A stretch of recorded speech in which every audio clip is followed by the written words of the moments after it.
আনিল লাগবি মুরিদুন, যারা ওয়াসার ক্রিয়াকলাপ হতে বিরত থাকে। ওয়াল্লাযীনা হুম আনিল লাগবি মুরিদুন, যারা ওয়াসার ক্রিয়াকলাপ হতে বিরত থাকে। এর ব্যাখ্যা হচ্ছে যারা বাতিল, যারা শিরক, যারা অনর্থক কথা, যারা পাপ থেকে দূরে থাকবে।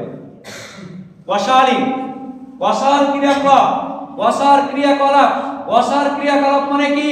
আপনার বাতিল কথা থেকে, আপনার পাপ থেকে, আপনার শিরক থেকে, অনর্থক কথা থেকে একজন মুমিন চায়ের দোকানে বসে তর্ক বিতর্কে জড়াতে পারে না। একজন মুমিন মাঠে কাজ করতে গিয়ে তর্কে জড়াতে পারে না, এটা মুমিনের বৈশিষ্ট্য নয়।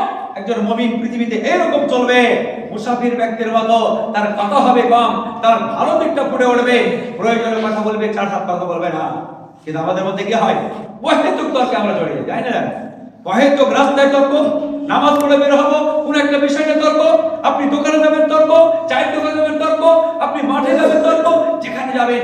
এই তর্কটা কিন্তু মুমিনের বৈশিষ্ট্য হতে পারে না। একজন পূর্ণাঙ্গ যে আল্লাহ তাআলার মুমিন আপনি হতে চান, মানতে চান, তাহলে কি করতে হবে? আপনাকে দুনিয়াবি পাপ থেকে দূরে থাকতে হবে, বাতিল কাজ থেকে দূরে থাকতে হবে।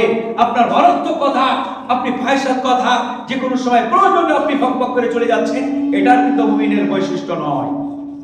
তাহলে কথা বললেও মাপকাঠি করে কথা বলতে হবে।